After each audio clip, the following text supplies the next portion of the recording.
This map includes an exploration of the human ego.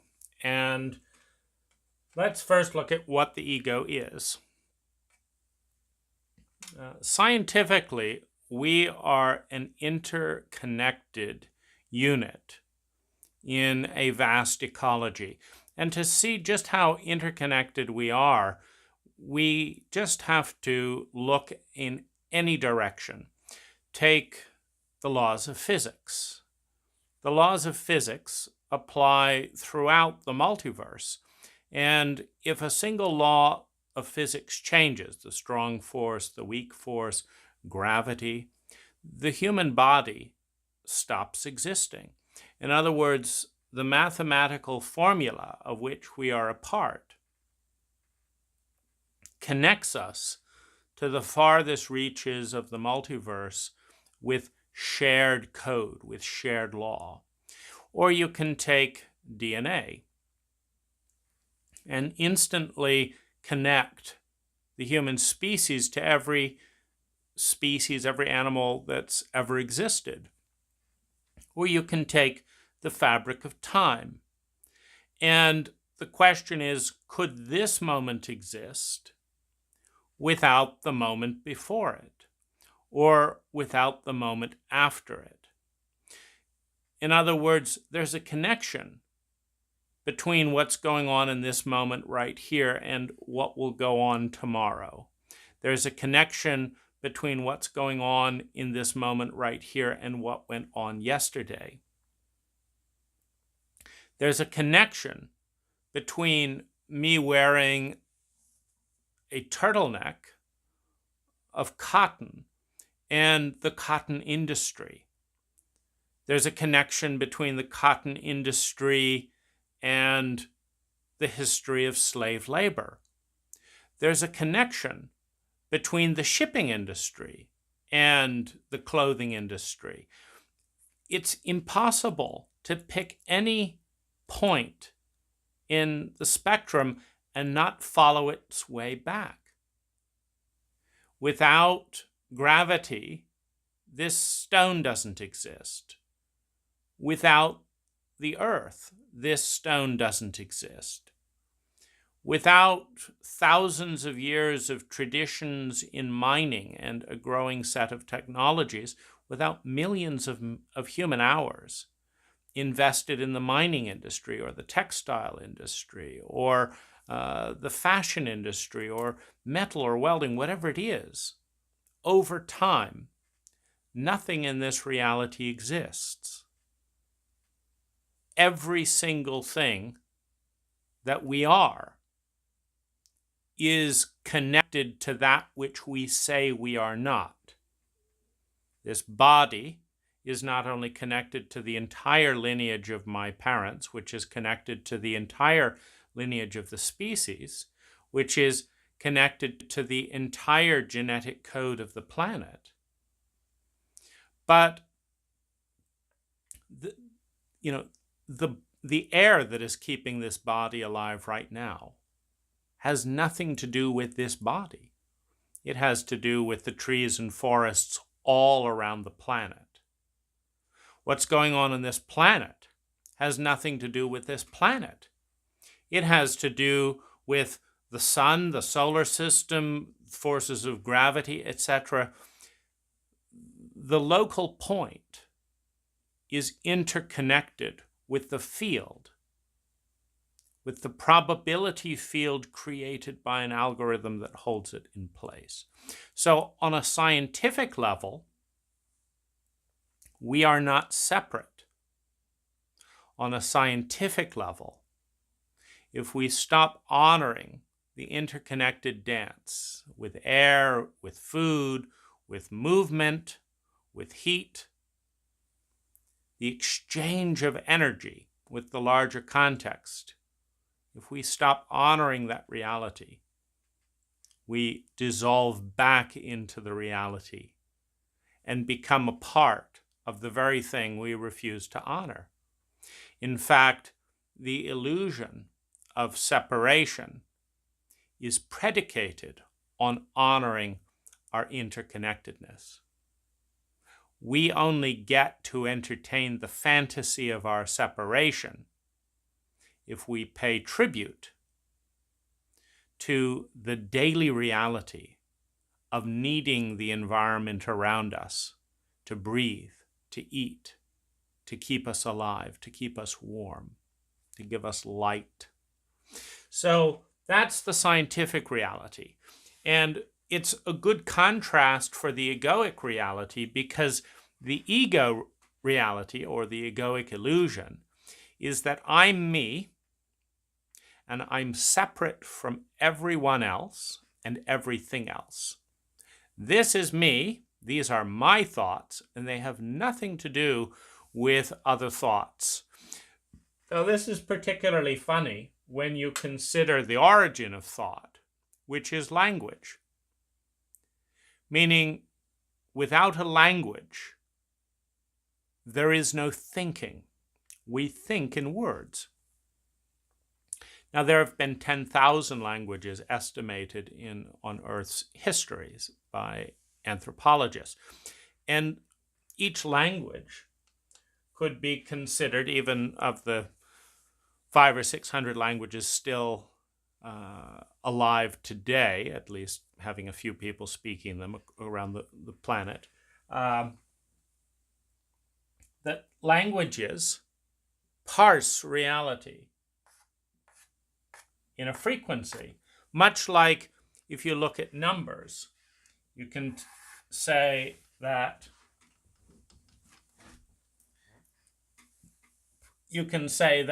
you've got infinite space because you've got infinite distinctions, and we just randomly say that we're going to call these inches, and then randomly say we're going to call these centimeters. But we could create pinches or pentameters that are an entirely different metric. You can break the infinite spectrum of space down at any level of increment that you want. And so when we create language, it's a little bit like that. Like we say this is a finger, we say this is a finger, but we don't have a word for the space between this finger. There is space between these two fingers, and we can call it an inch. But we could also invent all kinds of things. We could invent a word that means half a centimeter to the left of this finger. And we could have a unique word for my finger. We could have a vocabulary with so many trillions of words that every single human being had more than 1 billion words associated with just their body, because it wouldn't be enough to call this, just an ear. It would have to be called, a certain kind of ear, and it wouldn't be enough to call this space.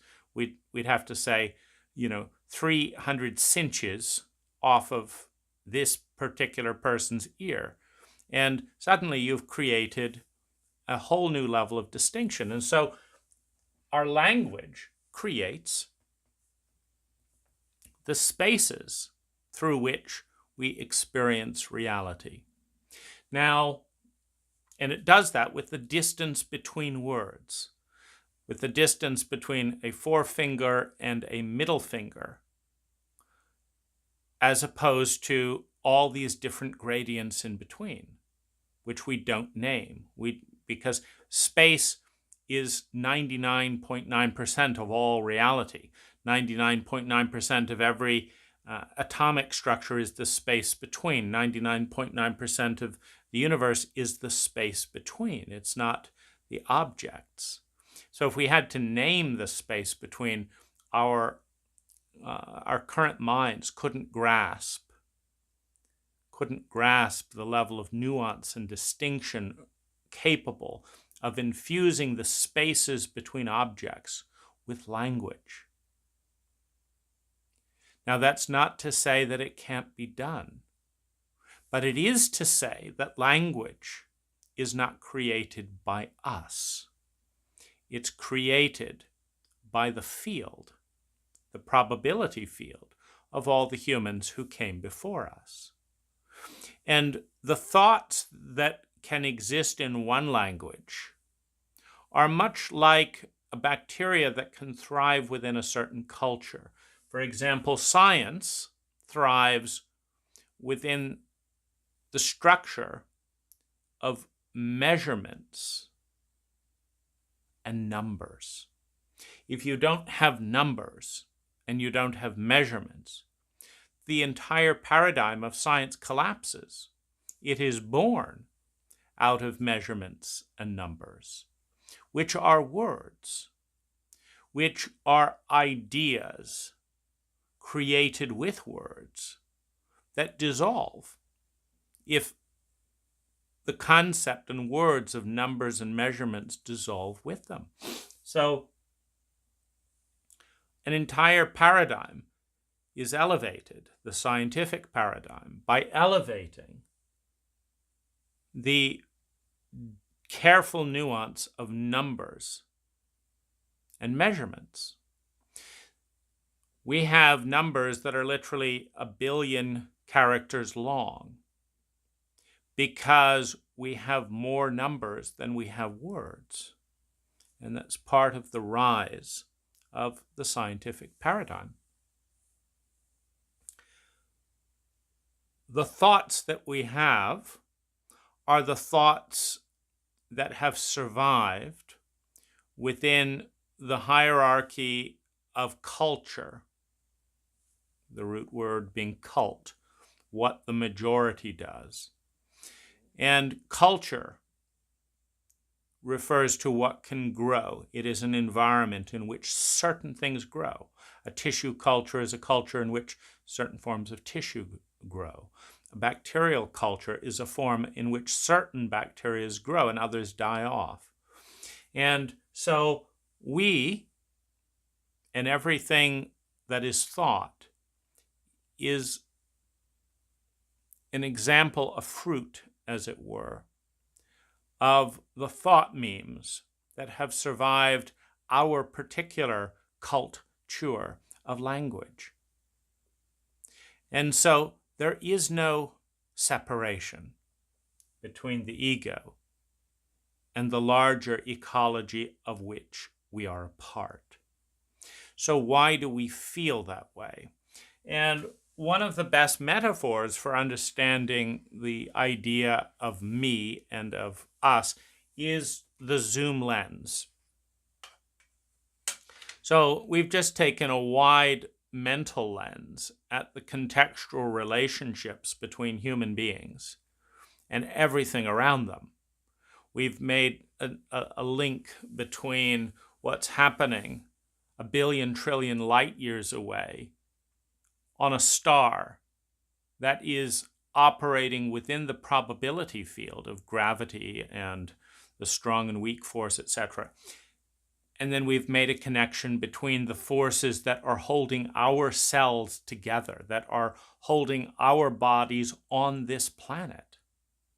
We've made a connection between the sun and the food that we eat, such that this body stays alive and can host this mind, so that this mind can host a language provided by thousands of years of millions of other people who developed that language. It's a technology. We've made those links. And so within this narrow beam of what we're attending to right now, we can see our connection through vast segments of time and space and people and biology. That's science. But one of the things that our particular culture hosts is a number of memes, thought memes, ideas about our independence. Now that's just a word. What does it mean? What does it mean to be independent while in a framework in which without the next breath, we're dead in 5 minutes? Within a framework that without the next drink, we're dead in a few days? What does it mean to be independent when a bacteria injected by an aerosol can kill every single person in the room. Are we independent on that aerosol not being sprayed? Or are we dependent on that aerosol not being sprayed? Are we independent of, a group of hyenas if we find ourselves alone in safari with a pack of hungry hyenas? Or are we dependent on that group of hyenas not existing, or there being a barrier between us in order to survive? So what exactly is this independence that our culture encourages us to attune to? Well, you have to tune out 99% of reality and focus on a very narrow set of facts and realities before independence can even exist as a probability or as a reality. In a certain way, it's an illusion because it's not real, but it's real to us. And so how do we, that is supposedly separate from all that is, create further illusions of independence within that illusion of separation? How do we do it? And that's really what the ego is all about. Because a good way of looking at the ego is a zoom lens. So within this metaphor, here is the framework of reality. This is the totality of what is. Now, much, much bigger than what is the totality of what is likely. And much bigger than that is what is possible. So we've got 3 levels of zooming in, and the 4th is the human ego. And so the human ego is the equivalent of what we've got going on right here. So within this set of reality, which is obviously a very tiny set of reality, the camera is the ego. Because reality extends out here, and it extends out here. It extends on other dimensions. You see, reality exists on light bands that this lens can't see. There is light that this lens can't see. There's also light that this lens can't see. There's smell that this lens can't see. There's taste that this lens can't taste. There's sound that this lens can't hear. There's sound that the microphone that's right here can't hear. Reality extends above and below the conscious metric of measurements that we use to observe it, but it also exists on other dimensions that we don't have the observing and measuring devices to observe. I mean, imagine a world where every human being, because we're in that subset, was blind because they didn't have eyes. And we had to navigate the world only by sound. Now, we would do it. We would navigate the world by sound. We would navigate the world with smell. We would overdevelop smell and sound. We'd probably grow our ears out this way so that we could better triangulate. That's one of the things we do with eyes, is triangulate, create depth perception. But if there was not a single eye within the human species, even if we had language and numbers and all that, the concept of sight would not exist. Now, that doesn't mean that what is seen wouldn't exist. Everything that's ever existed and will ever exist that could be seen with this observing and measuring device would exist to be seen with such an observing and measuring devices, but it wouldn't exist to us. Now, we have 5 observing and measuring devices. What of all the others? What of all the thousands upon thousands of observing and measuring devices capable of perceiving some facet of reality? Don't we see? don't we hear? Because we don't have a word to describe it. And if I say Philpot, what does that mean? Well, if we say that's an observing and measuring device that gives you a window. A window? Well, we're referencing the metaphor of sight. If we say that gives you a window into perceiving metrics of reality that only someone with a Philpot could see. Well, what is a Philpot? We don't know. But we do know that there's gaps between these senses. This observing and measuring device is seeing reality over there. This is hearing it. Now, you don't see what I'm seeing right now because it's off the set. Just like we as a species don't see and hear what is outside the frame of sight and sound. But even within what we do have, for example, if that object over there that you can't see but I can because I'm looking past the camera, starts to move in a certain way, I will see it moving. And if it starts to move in enough of a way, I will hear the vibration of its movement. Now, what about a translator? What about taking light waves that is watching something move and reducing them and reducing them and reducing them and reducing them down into sound waves, which is a slower vibration? What would happen if we slowed light down to a point where we could hear it?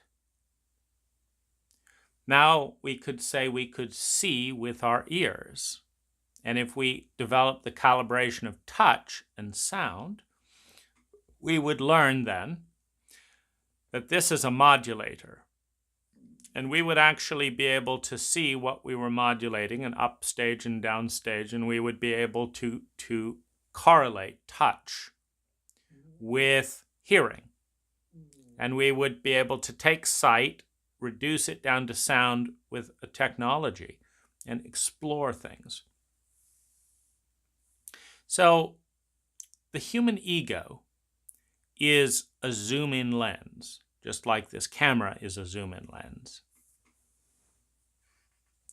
And it creates distinctions that are somewhat arbitrary in the sense that there are infinite distinctions. It's an arbitrary number to take this length and say, let's call that an inch. It's a useful length because you got a finger you can instantly measure roughly an inch with. It's a useful length. Or you can say a hand's width. It's a useful length. Everyone's got a hand before they had tape measures. But it's completely arbitrary. The word inch could be associated with 1,000,000 miles, with 1,000,000 half miles, with 1,000,000 5/8 of a mile, or 1,000,000,000 miles. It could be associated with any number. And so we create these artificial associations that are somewhat random, and then we build relationships with them. And it's rather funny. My wife is getting U.S. citizenship right now. And what makes someone a citizen? It is the density of relationships going back and forth. And it's very funny because you can't just take one bit of paper and say, here I am, I'm a citizen. No. You have to start by generating one bit of paper. Then you use that bit of paper to generate another bit of paper. Then you take those two bits of paper and you get a third paper. Then you get 3 papers and take all of those to another person at another place, and you get a 4th paper. Then you get these 1st and 4th bit of paper, and you can apply for this. Then you get this. And so it's very funny. It all starts with one bit of paper, but there are many places you can't, for example, like you can take your passport and a marriage certificate, and you can open a bank account. You can take a card that doesn't need a bank account and go to the DMV and they'll say, no, it's not good enough. But then you can go to the bank account. They want a bank statement. So now you take the bank account that you got from that one card. Now you take both the bank statement and that card to the DMV and you get a driver's license. Now you can take the driver's license and get something else. It's all self-referential. One gets you another bit of paper, another paper gets you a number gets you a this, plus this bit of paper makes you this. And you get enough of those and suddenly you're a citizen. Why? It's completely arbitrary. They could just be numbers. It could be video games. You play enough video games of this game or that, you're a citizen. If you don't, you're not. We want people who are good at playing. So anyone around the world who plays and wins this game and gets certain points, automatic citizenship. It's arbitrary. So the human ego is a zoom lens that creates focus. And as a result of first zooming in and then picking specific things to pay attention to within that zoomed in lens, we can create a tremendous number of unique and diverse patterns.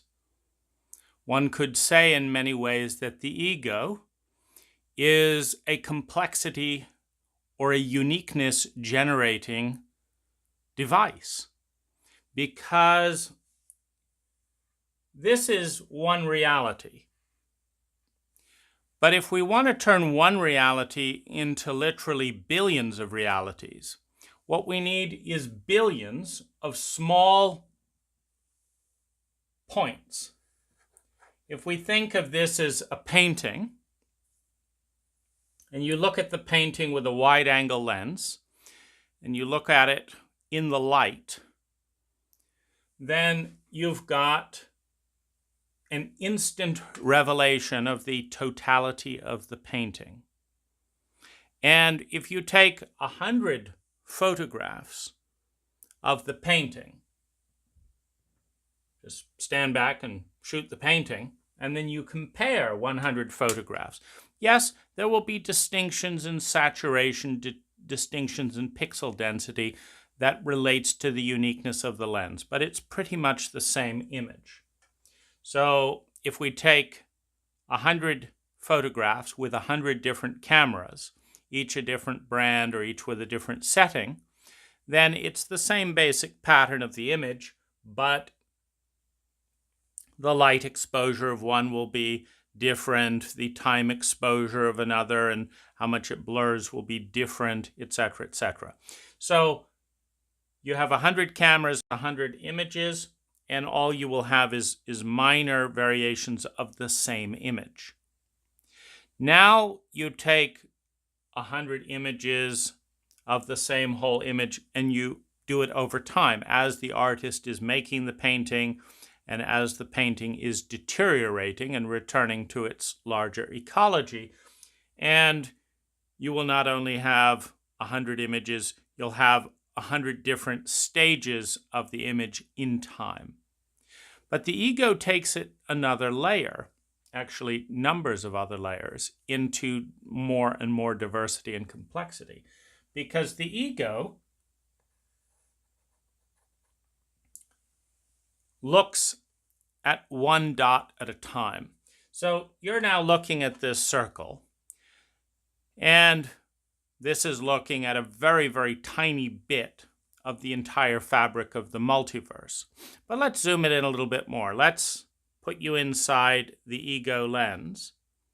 So where all you can see is a tiny bit of reality that's visible at a given moment. And that's the relationship of the ego on the planet. Because I'm looking at this image right now. You're looking at this image and you're also looking at perhaps what's beyond the screen, and we can, pivot it around. There's other stuff that, that happens, the left and right. above and below. But there's also 7 billion people, each looking in a zoom-in lens at a different part of reality. One person's watching a child being raped right now, and that's their whole lens. There's a child being raped right now, and there's a 7-year-old girl that's looking at what's happening to her 10-year-old sister, and she has no safe person to go to. Her entire world is terror. Her entire focus is helplessness. Her entire body physiology is a response to that moment. And that moment is a speck of a speck of a speck of a speck of a moment in one country at one point of time in a galaxy and a universe. But it is everything when the lens is zoomed in. Someone else is watching their favorite baseball team win.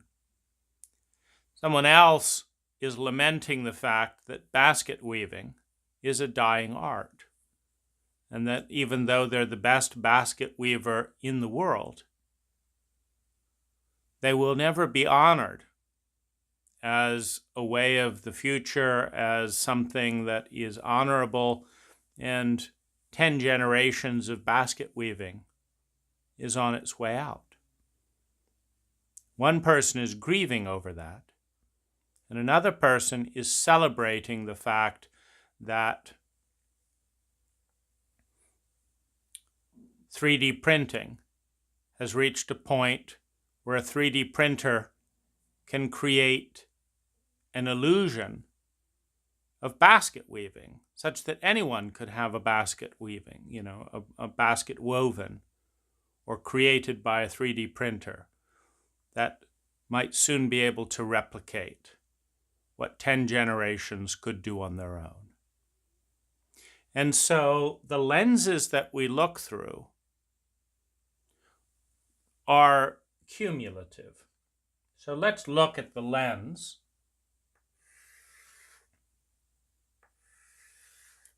that we're looking at. So the first thing we look at that defines the ego is that it's narrow beam.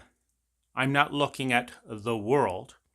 I'm looking at this tiny speck of the world. So we've got narrow beam here. But even those of us sitting in the same room, looking at the same fact, do not experience and see that fact in the same way.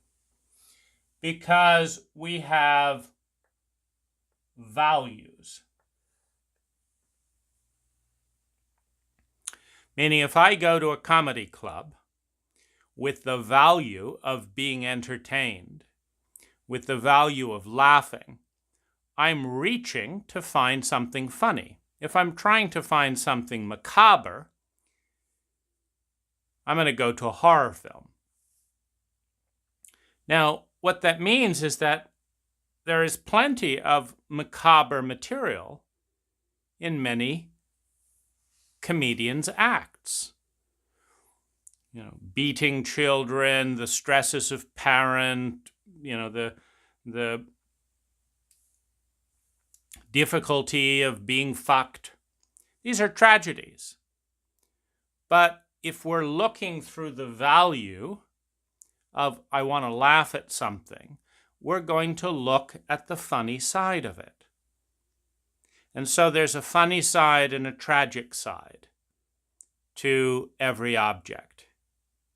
But we're not looking through the same eyes at any given moment. I mean, we probably are, if we're all in a comedy venue, we're probably all there to look at the funny side of it.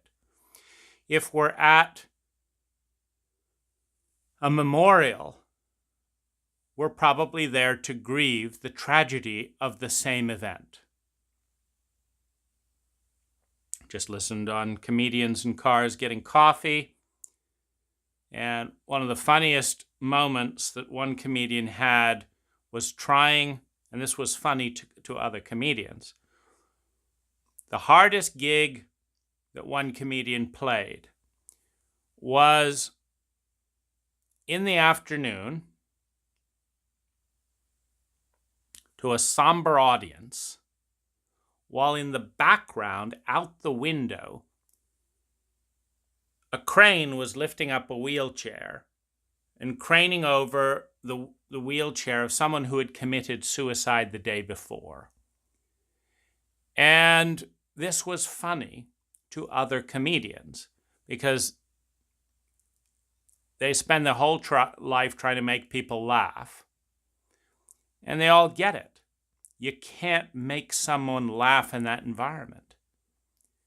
But they've been hired not to do a memorial. They've been hired to do a gig. And they're going to be measured not by how human they are, not by how empathic they are, not by what decent people they are. They're going to be measured by the amount of laughter in that audience.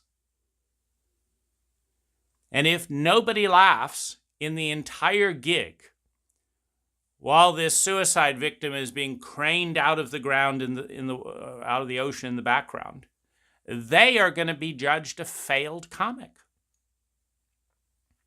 And they know it. And every other comedian knows it. And they can't win. Everyone else can say this isn't the time for humor, etc., but the comic who has been booked to make guests at that hotel laugh is going to be judged on whether they make people laugh. And they're not going to get a whole lot of slack because a suicide just took place. And to a comedian, that's funny. Because there's a tragic side and there's a funny side to everything. Now, to the comedian who understands their predicament, this is a tragedy. How the hell are they going to build their career? Being booked at gigs with suicide, disabled people being hauled out of the ocean in a wheelchair. How are they going to build a career with that? It sucks. And other comedians find that funny because they've felt the same way. And now it's the other person's dealing with it. And tragedy would look at this as, what was the hotel thinking hiring a comedy right after a suicide? Of course, that's part of the tragedy and the humor of it, because they booked the comedy long before the suicide. They booked the comedy room before they booked the crane. The view 2 days earlier was of a cheerful oceanside view. But everything's come together so that a comedian is literally having their audience look at them and past them out into the view of this crane. And they all know what's being craned into position. The comedian can't win. Obviously, the person who committed suicide couldn't win either. There's tragedy and there's humor. And there's perspective. And Jerry, in this case, Jerry Seinfeld, the host, is straddling the line between not laughing too uproariously at another comedian's tragedy, because the audience of the show is more likely to empathize, particularly when there's no jokes going down and they haven't, become paid for a comedy session. They're more likely to empathize with the suicide victim in the wheelchair than they are to empathize with one comic's sadistic humor at the pitfalls of another comic's career. So you have this tension between these two comedians getting together to talk shop, but the fact that it's actually in service for a larger audience. So you have your values, and that determines what you're seeing. It also determines what you're doing and why you're doing it. Now, you also have your paradigms. Chauvinism is a paradigm. It's the measure of how much masculine and feminine or how much male or female. That's a paradigm. It's a lens through which to look. You look through that lens and suddenly you say, wow, 95% through the lens of chauvinism, 95% of the people here are women. Why aren't the men being represented properly here? Well, what is it? Are they being unfairly kept out of the nursing environment? What about the rights of men to be nurses? What's going on here? 75% of these people are women. Let's have a march, Let's have equal rights for men to be nurses. Or you look through the lens of chauvinism, and why can't that man play with children the way the women can? Why is he considered a pedophile, but not the women? That's unfair. There should be as many men as women playing with children in this park. This is unfair. And why is she getting the custody? So you look through the lens of chauvinism and suddenly there's all these things that come up. But then you have the lens of gender, of course, and identification. Because you're looking at the same thing and saying, of course, that because men are horrible people, they can't play with children and this and that and the other. And what we should be looking at is we should be turning the lens over here to the fact, why aren't there more women in executive rooms? That's what's unfair. Men are making more money and this and that and the other. And so how could you think chauvinism applies to men? It's like, don't you get it?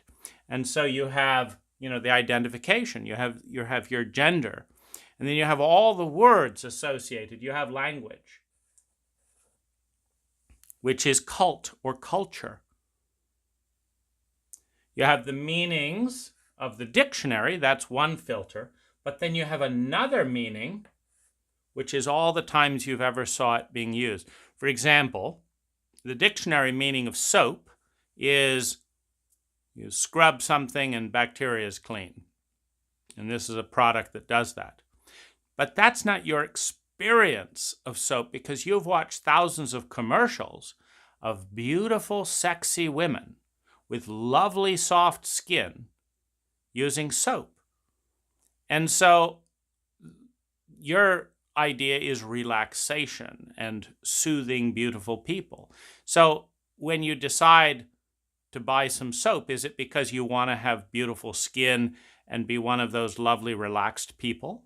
Because your body has correlated those two, which is the whole point of advertising. The whole point of advertising is to synthetically correlate desirable goals with products that do not create those desirable goals.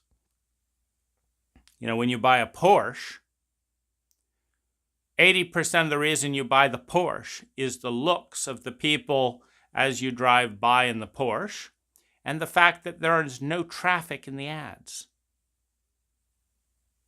Because when they shoot the ad, they close down the entire street, remove all the parked cars, all the traffic jams, all the crap, all the people crossing the sidewalk. And then they shoot the ad in a fictitious reality where there's no traffic and where you could drive 100 miles an hour safely, and then people are admiring you, and the women have longer hair than they actually have, in contemporary haircut style and blowing in the wind. And what they're doing is they're selling a fantasy. And so when you think Porsche, are you thinking loud, noisy, expensive, gas-guzzling, imported, vehicle that, isn't as efficient as a Mini?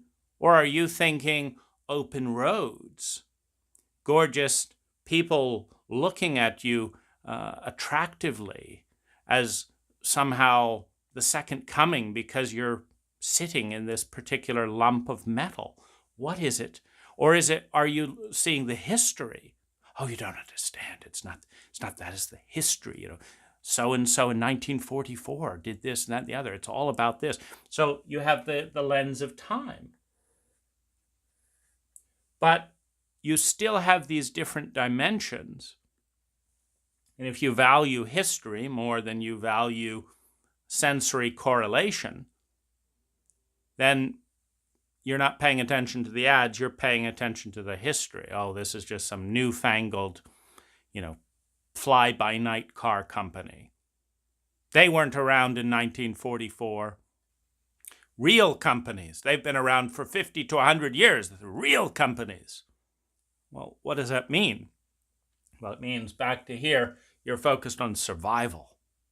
The real companies survived. Well, how do you know they survived? Well, they've been around for decades. And that's a real car. So you're looking through the lens of survival. Naturally, if you're focused on survival, anything that's been around for 50 years is more interesting to you than something that's been around for a day. That'll never last. Because you're interested in survival. Now, if you're interested in beauty, how long it has survived is not of interest.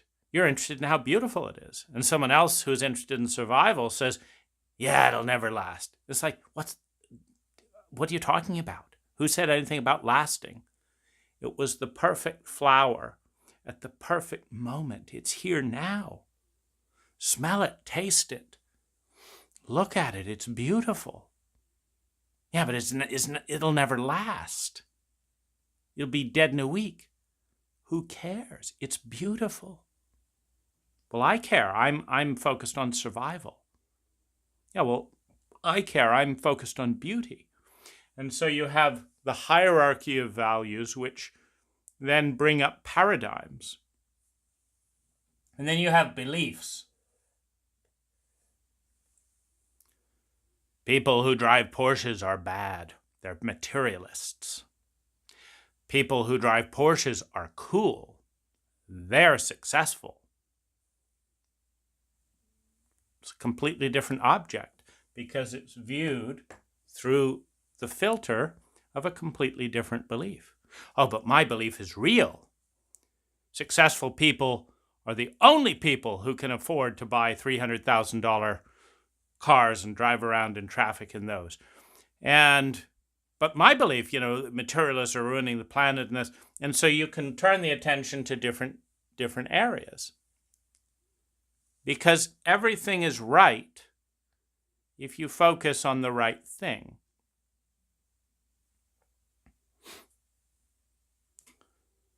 I don't believe in global warming. My freezer, look at it, it's cold. You're going to tell me that freezer is warmed? No, the freezer is cold. But this other thing here has melted.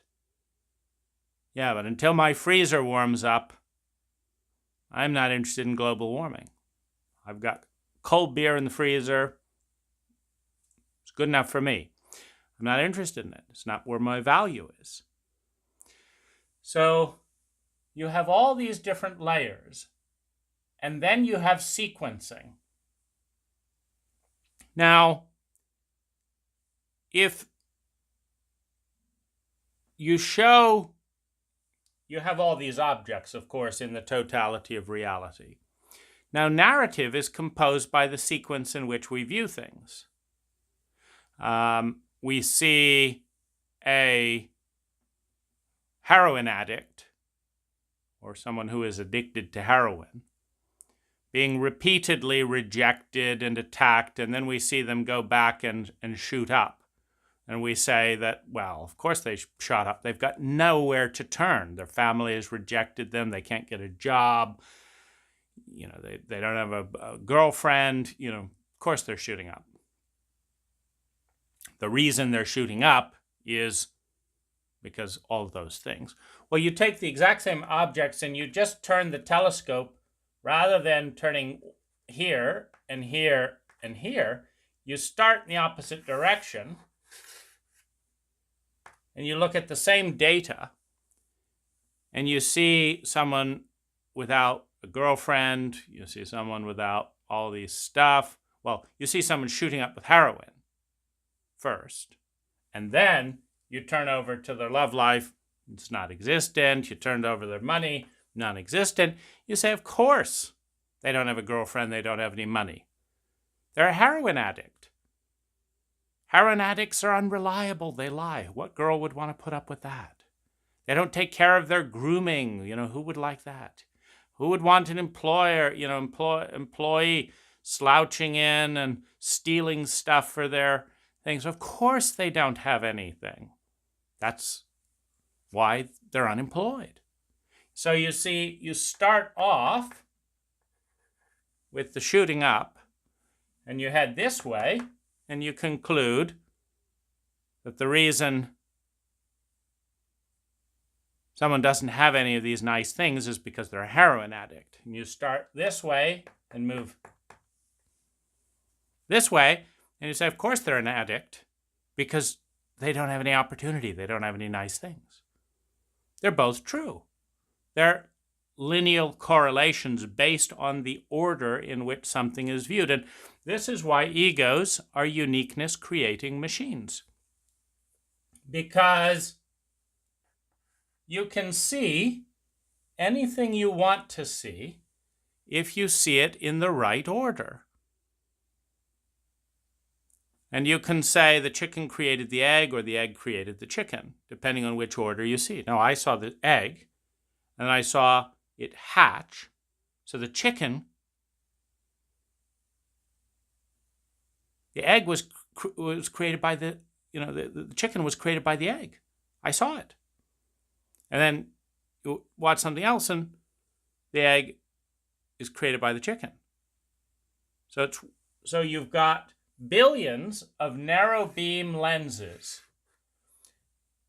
And then we haven't gone over all the things. We've got your position in time, and we've got your position in space.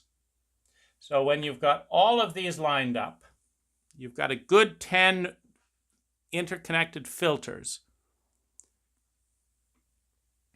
And they're only looking at a single thing at a given moment in time. Your mind is on a single thought at a single moment in time. Your body is in a single moment in a single place in time. And everyone else is in a different way. And so what you can be absolutely sure of is that reality looks different depending on the ego that is viewing reality. Because the ego, from one perspective, determines the place that you're looking. Like, let's say I'm choosing to be down here making this video rather than upstairs, for example. So the ego determines the place that the body's in, all the places that the body was in before, the priority of values, the culture we continue to belong to. So the ego chooses all these things, and that creates the view. And of course, we can go to the other perspective and say, no. You were born here into a culture that emphasized the individual, so the culture created the ego. Then you were terrorized by your parents, and you weren't sure you were going to live. So that determined that you were focused on survival. And then the only way to survive, that was determined by watching who survived and what didn't in your culture. And so you learned to focus on patterns and history. And then your belief is that only people who did this survive is because that's what you saw. And so you see, you become who you are, shaped by your environment. So the ego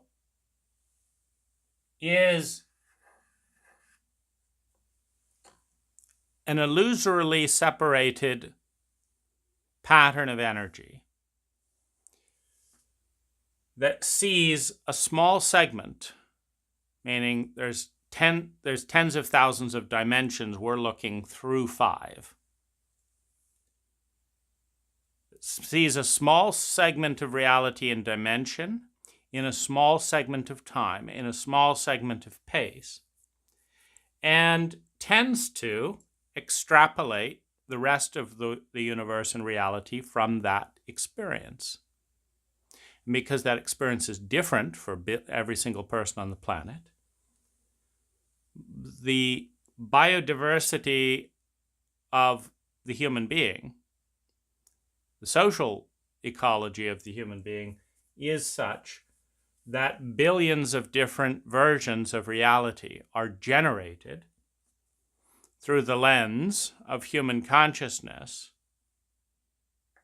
which is the lens of the ego and language and culture and sensory perception and beliefs and paradigms, and the sequence in which things are experienced. And the question that's really important is what to do. Like, what's the point and what to do, since we've all got an ego. Every one of us has all of these lenses in place. Well, number one. Number two, it's a zoomed in lens. And we have a certain amount of impact called our sphere of influence. And it should be noted that beyond the conscious ego of what is happening right now, there's a probability field and there's a possibility field.